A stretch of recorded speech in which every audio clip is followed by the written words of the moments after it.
അപ്പൊ നമസ്കാരം സുഹൃത്തുക്കളെ, ഇന്നിപ്പോ ഞാൻ എന്താ ഇവിടെ ഒരു മീൻ പൊരിക്കുകയാണ്. ഇത് കായൽ മീനാണ്, പരിച്ചിലാണ്. ഇത് ക്ലീൻ ചെയ്ത് വൃത്തിയാക്കി ഇത് കടയിൽ നമ്മൾ പൊരിച്ച് നല്ല ക്രിസ്പി ആയിട്ട് കിട്ടണത് ഞാൻ ജസ്റ്റ് ട്രൈ ചെയ്താണ്, അതുകൊണ്ട് ഒരു വീഡിയോ ഇടുന്നതാണ്. അപ്പോൾ ഇത് ചെയ്യേണ്ട പരിപാടി ഞാൻ കാണിച്ചു തരാം. ഇതിപ്പോൾ നിങ്ങൾ നോക്കി നല്ല ക്രിസ്പി ആയിട്ടിരിക്കുകയാണ്. അപ്പോൾ ഇത് ഒന്ന് വറുത്ത് ഇപ്പോൾ ഞാൻ ഇത് ഫസ്റ്റ് ട്രിപ്പ് എടുക്കുകയാണ്. അപ്പോഴാണ് എനിക്ക് ഐഡിയ കിട്ടിയത് ഇതൊന്ന് വീഡിയോ ചെയ്ത് കളയാണ്. അപ്പം നിങ്ങൾക്കിവിടെ കാണാം ഇത് ഞാൻ ഇത് ചെയ്യുന്നത്. അപ്പം ഞാനിത് ഫസ്റ്റ് ട്രിപ്പ് ഒന്ന് കോരി എടുത്തിട്ട് അപ്പോൾ ഇതിൽ ആഡ് ചെയ്യേണ്ട സാധനങ്ങളൊക്കെ പറഞ്ഞു തരാം. സാധാരണ നമ്മൾ എന്താണ് ചെയ്യുന്നത്, മുളക് മഞ്ഞളും ഉപ്പും ഇട്ട് പെരട്ടി വീട്ടിൽ തേങ്ങ എണ്ണയിൽ വറുത്തെടുക്കും. തേങ്ങ എണ്ണയാണ് ബെസ്റ്റ് വറക്കാനും, ഇതിന് നല്ലത്, ഹെൽത്തിന് നല്ല തേങ്ങ എണ്ണ തന്നെയാണ്. പക്ഷെ ഇതിൽ ഞാനിപ്പോൾ ഉപയോഗിച്ചത് സൺഫ്ലവർ ഓയിലാണ്. അത് അത്ര ഹെൽത്തി അല്ല, എന്നാലും ഇത്തിരി ക്രിസ്പി ആയിട്ട് കിട്ടാൻ വേണ്ടി ഞാൻ അതിൽ വറുത്തിരിക്കുകയാണ്. അപ്പോൾ ഇതിൽ ഇപ്പോൾ ഞാൻ ഇട്ടിരിക്കുന്നതെന്ന് വെച്ചാൽ ഇതിനകത്ത് ഇത് ക്രിസ്പി ആയിട്ട് കിട്ടാൻ വേണ്ടി ഇത് വെള്ളത്തിൽ മസാല ഇടരുത്. മീൻ ഇങ്ങനെ ഇടണ മുമ്പേ നമ്മൾ ആദ്യമേ ഇതിന്റെ പൗഡർ റെഡിയാക്കണം. എന്ന് വെച്ചാൽ കോൺഫ്ലോർ, മുളക്, ഉപ്പ്, മഞ്ഞൾ, പിന്നെ ശകല അരിപ്പൊടി, ഒരു ശകല ഒരു സ്പൂൺ ആയാലും മതി, മീനിന്റെ അളവിനനുസരിച്ച് ഇടുക. അതേപോലെ പിന്നെ ഇട്ടത് മൈദയുടെ കുറച്ച് ഇത് ഇട്ടിട്ട് മസാല ഒന്ന് ലൂസായിട്ട് വെള്ളമൊന്നും ചേർക്കാതെ പൗഡർ പോലെ എടുത്തിട്ട് അതിനെ ഞാൻ മീനിനെടുത്ത് വെച്ചിട്ട് പൗഡർ ഇതിങ്ങനെ തൂറ്റിയിട്ട് കൈ കൊണ്ട് ഇങ്ങനെ വിരവി എടുത്ത് ഇത് വാന്തി കഴിഞ്ഞാൽ ഇതിന്റെ സെൻട്രലിൽ മീനിന്റെ വാന്തിയിട്ട് ഇതിന്റെ ഇടയിലും കയറ്റാം. ഇതിന്റെ ഇടയിൽ ഈ പൗഡർ കയറ്റി പൊരിച്ചെടുക്കപ്പോൾ നമുക്ക് അതിന്റെ ഇതേപോലെ ക്രിസ്പി ആയിട്ട് കിട്ടും. ഇത് നോക്കോളൂ, ഒടിയപ്പോൾ ഒരു ശബ്ദം കേൾക്കണം. കടയിലൊക്കെ ഇതേ രീതിയിലാണ് വറുത്ത് നമുക്ക് തരുന്നത്. അതാണ് നമുക്ക് കടയിൽ ആഹാരം ഇത്രയും, മീൻ ഫ്രൈ ഇത്രയും നമുക്ക് കിട്ടണം. ഇനിയിപ്പോൾ ഞാനിത് ഇതിലോട്ട് ഇടുകയാണ്. അപ്പോൾ ഇത് ഒരു എണ്ണം ഞാൻ കാണിച്ചു തരാം വീഡിയോ. അപ്പോൾ ഇത് നല്ലപോലെ പെരട്ടിയിട്ടുണ്ട്. അപ്പോൾ ഇതിനെ നമ്മൾ ഇടുകയാണ്. അപ്പോൾ ഇതിൽ ഞാൻ യൂസ് ചെയ്തിരിക്കുന്ന ഓയിൽ എന്ന് പറഞ്ഞാൽ സൺഫ്ലവർ ഓയിലാണ്.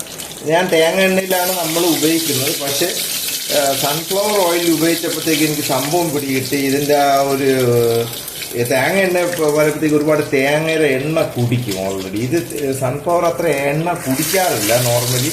കാരണം അത് വെന്ത് കഴിഞ്ഞിട്ട് നമ്മൾ അതിനെ ഒത്തിരി ഡ്രൈ ആക്കാൻ വേണ്ടി ഏതെങ്കിലും ഒരു മൺചട്ടിയിലോ കുറച്ച് ടിഷ്യൂ പേപ്പറിൽ വെച്ച് കഴിഞ്ഞാൽ പെട്ടെന്ന് ഡ്രൈ ആയ ഫീലിംഗ് ഉണ്ട്. അപ്പോൾ ഇപ്പോൾ ഞാനിതിൽ മാക്സിമം ഇടുകയാണ്. നിങ്ങൾക്കിത് കാണാം. ഇത് ഞാൻ തന്നെ പരീക്ഷിച്ചതാണ്. ഇപ്പോൾ പരീക്ഷണം തുടങ്ങിയതേ ഉള്ളൂ. ഇതിൻ്റെ ഭാവി ഇനി ഇത് തിന്ന് കഴിഞ്ഞിട്ടേ അറിയാം. ഒരു ട്രിപ്പ് മോക്ക് ശകലം തിന്നാൻ കൊടുത്തു.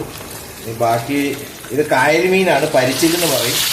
വേറെ എനിക്ക് ഇതിൻ്റെ വലിയ പര്യായങ്ങൾ വേണമെന്ന് അറിയില്ല. പലയിടത്തും പല പേരുകളായിരിക്കും. അപ്പോൾ ഇതിനകത്തേക്ക് ഇതേ കൈയൊക്കെ പൊള്ളാതെ നോക്കിക്കോണം.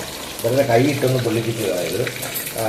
ഞാനിതിലിപ്പം പിന്നെ ഇതിൽ ഈ ഒരു സാധനം ഞാൻ രാമചന്ദ്രൻ എനിക്ക് കിട്ടിയാണ്. എനിക്കൊരു വല്ലാത്തൊരു സ്റ്റീലിൻ്റെ ഒരു സ്പൂണ്. ഇതെനിക്ക് വന്ന് ഈ അമ്പലങ്ങളിൽ നെയ്യ് ഒഴിക്കാനൊക്കെ ഉപയോഗിക്കും. അപ്പോൾ ഇതെനിക്കൊരു നല്ലൊരു രസമായിട്ട് തോന്നി, അതുകൊണ്ട് എടുത്താണ്. അതിൻ്റെ ഒരു ഡിസൈൻ വെറും വേറെയാണ്. അപ്പോൾ അതെനിക്ക് ഇത് മീൻ പിടിക്കാൻ ഒത്തിരി കംഫർട്ടബിളായിട്ട് ഫീൽ ചെയ്തു. അതുകൊണ്ടാണ് പിന്നെ ഇത് തന്നെ ഞാൻ എടുത്തത്. ഇല്ലെങ്കിൽ ഇവിടെ കണ്ണാപ്പ ഇതൊന്നും ഇല്ലാത്ത കൊണ്ടല്ല ഞാനിത് എടുത്ത് വെച്ചിരിക്കുന്നത്. അപ്പോൾ ഞാനിപ്പോൾ ഇതിനെ തിരിച്ചിടാം, കാരണം ഇത് പെട്ടെന്ന് ക്രിസ്പി ആവും. അപ്പോൾ കൈ ഒന്നും നിങ്ങൾ പൊള്ളിക്കരുത്.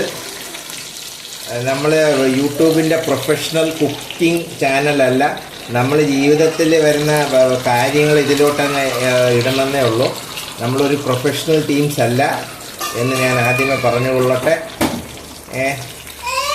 അപ്പോൾ ഇതിൽ വറുത്തെടുക്കാം. പക്ഷേ എരിവ് ശകലം കുറവാണ്. നിങ്ങൾക്ക് എരിവ് വേണമെങ്കിൽ കൂട്ടിയിടാം. പിന്നെ വേറെ ഒരു മസാല ടെക്നീക്ക് എന്ന് പറയുന്നത് പച്ചമുളകൊക്കെ വേണമെങ്കിൽ നമുക്ക് പേസ്റ്റ് ചെയ്തിട്ട് ഇതിൻ്റെ മണ്ടയിലൊക്കെ തേച്ചെടുക്കാം. ഇപ്പോൾ തന്നെ ഇതിൻ്റെ ഇതേപോലെ നിങ്ങൾക്ക് കാണുമായിരിക്കും ഹോട്ടൽസിലൊക്കെ ചെല്ലപ്പോൾ ഇതേപോലെ ഒരു മാവ് പോലെ എന്തോ ഒരു മസാല ഒട്ടിയിരിക്കുന്നത്. ആക്ച്വലി ഇത് കോൺഫ്ലോറാണ്. കോൺഫ്ലോറും മൈദയും കുറച്ച് അരിമാവും കൂടെ ഞാൻ മിക്സ് ചെയ്തിട്ടുണ്ട്. കോൺഫ്ലോർ അത്ര ഹെൽത്തിന് നല്ലതല്ലാത്തതുകൊണ്ട് അരിമാവും കുറച്ച് മൈദയും നല്ലതല്ല, പക്ഷേ കുറച്ച് തിന്നാ ഒരു ടേസ്റ്റ് കിട്ടും. അപ്പോൾ കുറച്ച് മീൻ കിട്ടി. അങ്ങനെ ഇട്ടിരിക്കുകയാണ്. തീ ഇതിൽ സൺഫ്ലവർ ഓയിലിന് തീ നമ്മൾ നല്ല ഹൈ ഫ്ലെയിമിലിട്ട് തന്നെ ഇത് ഡീപ്പ് ഫ്രൈ ചെയ്തങ്ങ് എടുക്കണം. കാരണം എന്ന് വെച്ചാൽ ഇത് നമ്മൾ വളരെ സിമ്മായിട്ട് നമ്മൾ ഇതിനെ ഫ്രൈ ചെയ്യരുത്. ഫ്രൈ ചെയ്താലെന്ന് വെച്ചാൽ ഇത് എണ്ണ ഇങ്ങനെ കുടിച്ചോണ്ടിരിക്കും. അപ്പോൾ നമ്മൾ ഹൈ ഫ്ലെയിമിലിട്ട് നല്ല തിളച്ചോണ്ടിരിക്കുമ്പോൾ തന്നെ മീൻ വറുത്തിങ് പോരണം. അപ്പോൾ അത്ര എണ്ണ കുറച്ചേ കുടിക്കും, പെട്ടെന്ന് വെന്തും കിട്ടും, ക്രിസ്പി ആയിട്ട് കിട്ടും. അപ്പം ഞാൻ ആദ്യമേ പറയുന്നത് ഇതൊരു പ്രൊഫഷണൽ കുക്കിംഗ് അല്ല. നമ്മൾ കുക്കിംഗ് ഒന്നും പഠിച്ചിട്ടില്ല. ജസ്റ്റ് ലൈഫിൻ്റെ പാതകളിൽ പലതും ചെയ്തും മറിഞ്ഞും തിരിഞ്ഞും ഒക്കെ ഒരു കുക്കിംഗ് പഠിച്ചെടുത്തതാണിപ്പം. ഓക്കെ, അപ്പോൾ ഏകദേശം ഇപ്പോൾ ആയി തുടങ്ങിയതാണ്. ഇപ്പോൾ ഇതിൽ ഞാൻ വറുത്ത് വെച്ചിരിക്കുന്നത് നിങ്ങൾക്ക് കാണാം. നല്ല വടി പോലെ ഇരിക്കുകയാണ്. കാരണം ഇതിൻ്റെ പ്രത്യേകത എന്ന് വെച്ചാൽ ഈ കോൺഫ്ലോർ ഇതിടപ്പോഴത്തേക്ക് തന്നെ ഇത് കണ്ട ഒരു ക്രിസ്പി പോലെ ആയിരിക്കുകയാണ്. നല്ല അത് ഒരുപാട് എണ്ണയിലിട്ട് വറുത്താലും തേങ്ങ എണ്ണയിട്ട് വറുത്താലും കിട്ടും. പക്ഷെ തേങ്ങ എണ്ണ ഒരുപാട് നമ്മൾ ഉരുളക്കിഴങ്ങിനെ ഫ്രഞ്ച് ഫ്രൈ ചെയ്താൽ തേങ്ങ എണ്ണ കുടിക്കും ഒരുപാട്. പക്ഷേ ഈ സൺഫ്ലവർ ഓയിൽ ഞാൻ ഇപ്പോൾ ഒരു 2 മാസം ആയിട്ടുള്ളൂ സൺഫ്ലവർ ഓയിൽ നമ്മൾ അധികം ഉപയോഗിച്ചുള്ളത്. നോർമലി നമ്മൾ മേടിക്കത്തില്ല. പക്ഷെ അതിൽ ഇതിന് വേണ്ടിയാണ് മേടിച്ചത്, ഈ ഫ്രഞ്ച് ഫ്രൈസിന് വേണ്ടി.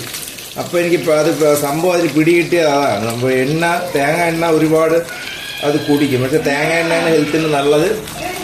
അപ്പോൾ ഇത് റെഡിയായി വരുന്നുകൊണ്ടിരിക്കുകയാണ്.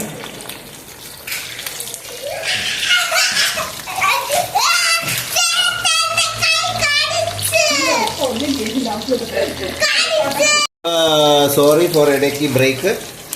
ചെറിയ മക്കൾ തമ്മിലുള്ള പ്രശ്നങ്ങൾ കൊണ്ട് ഞാൻ അങ്ങോട്ട് അതിനെ സോൾവ് ആക്കാൻ പോയതാണ്. അത് ഈ മീനിൻ്റെ പൊട്ടിത്തെരലിൻ്റെ ഇടയിൽ ഇവിടുത്തെ കുറച്ച് ബഹളവും പൊട്ടിത്തെരയൊക്കെ വരും. അതൊക്കെ നിങ്ങൾ കോംപ്രമൈസ് ചെയ്ത് വേണം വീഡിയോയിൽ തുടരാൻ. അങ്ങനെ മീൻ ഏകദേശം ഒരു പരുവായി വരുന്നുണ്ട്. എന്നിട്ട് ഇന്ന് നമ്മളൊരു പരുവാവാതെ ഇരുന്നാൽ മതി എന്നാണ് നമ്മളെ പ്രാർത്ഥന. എന്തായാലും ഒരു ടൈം ബോംബിൻ്റെ പോലെയുള്ള മസാലകൾ ഇതിനകത്ത് ഇട്ടിട്ടുണ്ട്. വെടിമരുന്ന് മസാലകളാണെന്നാണ് കണ്ടിട്ട് എനിക്കിപ്പോൾ ഫീലായി വരുന്നത്. ഇതേപോലത്തെ മസാല എൻ്റെ ജീവിതത്തിൽ ഇങ്ങനെ ട്രൈ ചെയ്തിട്ടില്ല. വൈഫ് ഇവിടെ നോക്കി അന്തളിച്ച് നിൽക്കുകയാണ്, ഇവിടെ എന്താണ് നടക്കണമെന്ന് അവർക്കൊരു പിടുത്തമില്ല. അവളെ വീട്ടിൽ ഇങ്ങനെയൊന്നും പാചകം, അവർ പഴയ സാമ്പാറും അവിയൽക്കാരാണ് ഇവർക്ക് ഇങ്ങനെ മീനൊന്നും വറുത്ത് കഴിക്കുന്ന ഇഷ്ടമല്ല. ഭയങ്കര ഹെൽത്ത് കോൺഷ്യസാണ് അവർ മീൻ പുഴുങ്ങിയേ കഴിക്കൂ, മീൻ കറി വെച്ച്. അപ്പോൾ വീടുകളിൽ പിള്ളേരൊക്കെ ഉണ്ടെങ്കിൽ ഒത്തിരി മീനൊക്കെ വറുത്തും പൊരിച്ചൊക്കെ തിന്നണമെങ്കിൽ ഇത് ഇങ്ങനെ തിന്നാം. ഇപ്പോൾ അതാ ആയിട്ടുണ്ട്. അപ്പോൾ നിങ്ങൾ മറക്കരുത്, ഞാനൊരു പ്രൊഫഷണൽ കുക്കല്ല. എന്നെ വീട്ടിലോട്ടൊന്നും ആരും ക്ഷണിക്കരുത് കുക്കിങ്ങിന് വേണ്ടി. കുക്കിങ്ങിന് ക്ലാസ് എടുക്കാനും പറയരുത്.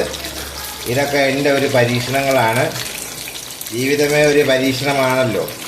ഇടയ്ക്ക് എണ്ണ വരി ഞാൻ തളിച്ചു കൊടുക്കുന്നതാണ് ഇങ്ങനെ, കാരണം മണ്ടയിലും പെട്ടെന്ന് ഒരേ വേവ് കിട്ടാൻ വേണ്ടി.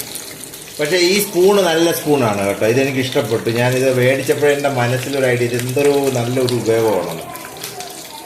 ഇനി അടുത്ത ദീപാവലിക്ക് നെയ്യ് ഒഴിക്കണമെങ്കിൽ വേറെ മേടിക്കണം. കാരണം എന്ന് വെച്ചാൽ ഇത് ഓൾറെഡി നോൺ വെജിനകത്ത് മുങ്ങിപ്പോയി. ഇത് പുതിയതായിട്ട് മേടിച്ചപ്പോൾ നമ്മളതിൽ വിളക്കിൽ എണ്ണ ഒഴിക്കാനാണ് ആദ്യമേ ഉപയോഗിച്ചത്. പിന്നെ അത് വെറുതെ ഇരിക്കുകയായിരുന്നു. അങ്ങനെ പിന്നെ ഇനിയിപ്പോൾ ഇതിലോട്ട് ഉപയോഗിക്കാമെന്ന് ഞാൻ വിചാരിച്ചു. ഓക്കേ, അപ്പോൾ ദയവേത് നിങ്ങൾ എല്ലാവരും യൂട്യൂബ് തുടർന്ന് കാണണം. നമ്മൾ പലതും ഇടും, നമുക്ക് ഇന്നതൊന്നുമില്ല. നമ്മളങ്ങനെ അഹങ്കാരമുള്ള മനുഷ്യരല്ല. നമ്മൾ ചിലപ്പം എന്താണ് കാറിൻ്റെതിടും, മീൻ ഫ്രൈ ഇടും, ചിക്കൻ ഫ്രൈ ഇടും, തുണി കഴുകണതിടും, വീട് വൃത്തിയാക്കണിടും, പെയിൻ്റ് അടി ഇടും. അങ്ങനെ പല ഐറ്റങ്ങളും. നമുക്കങ്ങനെ അഹങ്കാരമൊന്നുമില്ല. നമ്മൾ ഇന്ന പ്രൊഫഷനൊന്നും ചെയ്യണമെന്നില്ല. നമ്മൾ എല്ലാ രീതിയിലുള്ള ഐറ്റങ്ങളും ചെയ്യും. കാറ് ചെയ്ത് മടുത്ത കണ്ടന്റ് ഒന്നും കിട്ടണില്ല. അങ്ങനെ പിന്നെ മീൻ ഫ്രൈയിലേക്ക് കയറിയതാണ്. മീൻ ഫ്രൈ കയറിയതല്ല, നിവർത്തിക്കേട് കൊണ്ട് വേവിക്കാൻ കയറിയപ്പോൾ ഞാൻ വിചാരിച്ചു ഇത് തന്നെ ഇനി തുടരാം. അപ്പോൾ ഇത് മീൻ ഫ്രൈ നല്ലപോലെ ആയിട്ടുണ്ട്.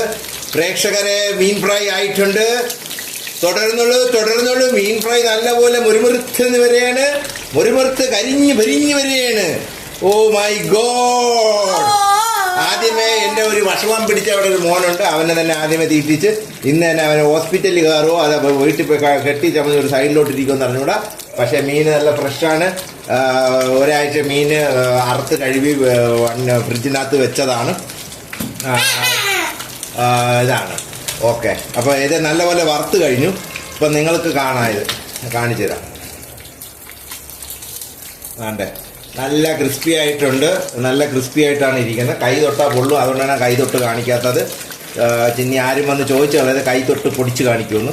കുറച്ച് കഴിഞ്ഞിട്ട് കാണിച്ചു തരാം. ഓക്കെ, അപ്പോൾ ആ മീൻ ഫ്രൈ റെഡി ആയിട്ടുണ്ട്. പിന്നെ എല്ലാവരും ഇന്ന് ഇവിടുത്തെ ആഹാരം എന്ന് പറയുന്നത് പുത്തിരി കഞ്ഞിയാണ്. പുത്തിരി മൈതാനമാണ് നമ്മൾ കേട്ടിട്ടുള്ളത്. പുത്തിരി കഞ്ഞി ആദ്യമായിട്ടാണ് കേൾക്കുന്നത്. വൈഫ് എവിടെ നിന്ന് പോയി അരിയൊക്കെ എടുത്തുകൊണ്ടു പുത്തിരി എന്നൊക്കെ പറയുന്നുണ്ട്. നമുക്കൊരു പുത്തിരി അല്ല, എന്ത് പുത്തിരി നമ്മൾ വേണമെങ്കിലും കഴിക്കും. ഞവരരി സോറി, വാ മാറിപ്പോയി. ഓക്കെ. എണ്ണ ഇങ്ങനെ വറുത്ത് കോരിയിട്ട് നമ്മൾ ചെയ്യേണ്ട പരിപാടി എന്ന് വെച്ചാൽ ഇതേപോലെ ഒരു തവ എപ്പോഴും നമ്മൾ സൈഡിൽ റെഡിയാക്കി വെക്കണം. കാണാൻ പറ്റുന്നു ഇതുപോലൊരു തവ. കാരണം എന്ന് വെച്ചാൽ ഇതിനെ ഒന്ന് ചൂടാക്കണം. അപ്പോൾ ചൂടാകുമ്പോഴത്തേക്ക് ഇതിലിരിക്കുന്ന എണ്ണ എല്ലാം കൂടെ ഉരുവി അതിലോട്ട് കുറേ അങ്ങ് ഇറങ്ങിക്കോളും. അപ്പോൾ നമ്മൾ എണ്ണ അത്രയും പോകത്തുള്ളൂ. പിന്നെ വേണമെങ്കിൽ ടിഷ്യൂ പേപ്പറോ ന്യൂസ് പേപ്പറൊക്കെ ഇടാം. പക്ഷെ ഞാൻ ടിഷ്യൂ പേപ്പറൊക്കെ ഇങ്ങനെ ഫോർമാലിറ്റിക്ക് പറയണതാണ്. നമ്മളിപ്പോൾ ന്യൂസ് പേപ്പറിൻ്റെ മണ്ടയിലിട്ട് തന്നെ ഇതിൻ്റെ എണ്ണ വറുത്തെടുക്കും, സാധാ ചായക്കടയുടെ പോലെ. ഇത് ശകലം കരിഞ്ഞു പോയി, എന്നാലും കഴിക്കാൻ പറ്റുന്നത് തന്നെയാണ്, കളയാൻ പറ്റൂല, നമ്മൾ കഴിക്കും അതിനെ. പിന്നെ വേണമെങ്കിൽ ഇത് തിന്നാൻ നേരത്ത് കുറച്ച് വിനാഗിരിയൊക്കെ ഒഴിച്ച് കഴിക്കാൻ ദഹനം നല്ലതാണ്, ആപ്പിൾ സിഡാർ വിനീഗർ. അപ്പോൾ ഇതിൽ ശകലം കുഴപ്പമെന്ന് പറയുന്നത് ഇതിൽ ഇങ്ങനെ കുറച്ച് തരിതരിയായിട്ട് സാധനങ്ങൾ നിൽപ്പുണ്ട്. അത് നമ്മളെടുത്ത് കോരി കളയണം. അപ്പോൾ അതിന് ഇതേപോലത്തെ ഒരു ഐറ്റം എടുത്തിട്ട് ഇതിനകത്തിരിക്കുന്ന ഈ തരി പോലെയുള്ള ഐറ്റം കളഞ്ഞില്ലെങ്കിൽ ഇത് കിടന്ന് ഇങ്ങനെ പുകഞ്ഞ് കരിയും. അപ്പോൾ അതൊന്ന് വാഷ് ഔട്ട് ചെയ്യണം. ചായക്കട ചെയ്യുന്ന പരിപാടി ഇതൊക്കെ തന്നെ, പഴയ എണ്ണയൊക്കെ എടുത്ത് തന്നെ ചെയ്യണം. ഇത് പക്ഷേ ഫ്രഷാണ്. ഇത് നാളെ എടുത്ത് പറ്റുമെങ്കിൽ ഞാൻ കറി വേറെ എന്തെങ്കിലുമൊക്കെ വെച്ച് കളയും. അപ്പോൾ അടുത്ത മീൻ നമുക്ക് ഇടയാണ്. എണ്ണ ഒരുപാട് ചൂടാണ്, ഓവറായിട്ട് എണ്ണ ഇടുന്നില്ല. നല്ലപോലെ പുകയുന്നു.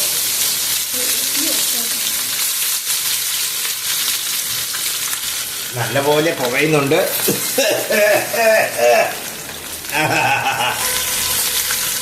ഒന്നിൻ്റെ തല അതിനകത്തുണ്ട്. കുറച്ച് മസാലയും കൂടെ ഇതിനകത്ത് ഇങ്ങനെ വേണേൽ ഇടിച്ച് കയറ്റി കൊടുക്കണം. ഇതിൻ്റെ വയറ് നമ്മൾ കഴുകിയെടുത്ത് വെളിയിൽ കളഞ്ഞു. എന്നിട്ട് വയറിനകത്ത് അതിൻ്റെ വയറ് വേവാൻ നേരത്ത് അതിനൊരു വേദന വേണ്ടല്ലോ മീനിന്, അതിൻ്റെ വയറ്റിയൊന്നുമില്ല. അതുകൊണ്ട് അതിനകത്ത് അത് ഫില്ല് ചെയ്ത് അതിനെ എടുത്ത് പൊരിക്കുകയാണ്. മീൻ വയറ് നിറഞ്ഞ് എണ്ണ പാത്രത്തിൽ കിടന്നു കഴിഞ്ഞാൽ മീൻ എടുത്ത് ചാടി ഓടിപ്പോവില്ല. മീൻ അതിനകത്ത് തന്നെ തുളിച്ച് നീന്തി കിടക്കും. ഇതിനകത്ത് തന്നെ എണ്ണക്കകത്ത് നീന്തി തിളച്ച് മറിഞ്ഞ് കിടക്കും. ഓക്കെ. അപ്പം മീൻ ഇപ്പോൾ ദാ ഫ്രഷായിട്ട് തയ്യാറായിട്ടുണ്ട്. കിടുകിടാ മീൻ. ഹലോ, എല്ലാവർക്കും സ്വാഗതം എന്നൊക്കെ പറയും. പക്ഷെ വരണ്ട കേട്ടോ, ഇതിപ്പോൾ തീരെ നിങ്ങൾ വീട്ടിൽ എത്തണം മുമ്പ്. അതുകൊണ്ട് മീൻ റെഡിയാണ്. കടയിലെ ചുട്ട മീനല്ലേ, തട്ടുകട മീൻ. ഭഗവാനെ, ഒരു തട്ടുകട മീൻ തുടങ്ങാൻ. ഓക്കെ, എല്ലാവരും സബ്സ്ക്രൈബ് ചെയ്യുക, ചാനലിൽ തുടരുക. എൻ്റെ ചാനൽ പൂട്ടിപ്പിക്കരുത് പ്ലീസ്. എല്ലാവരും വരണം.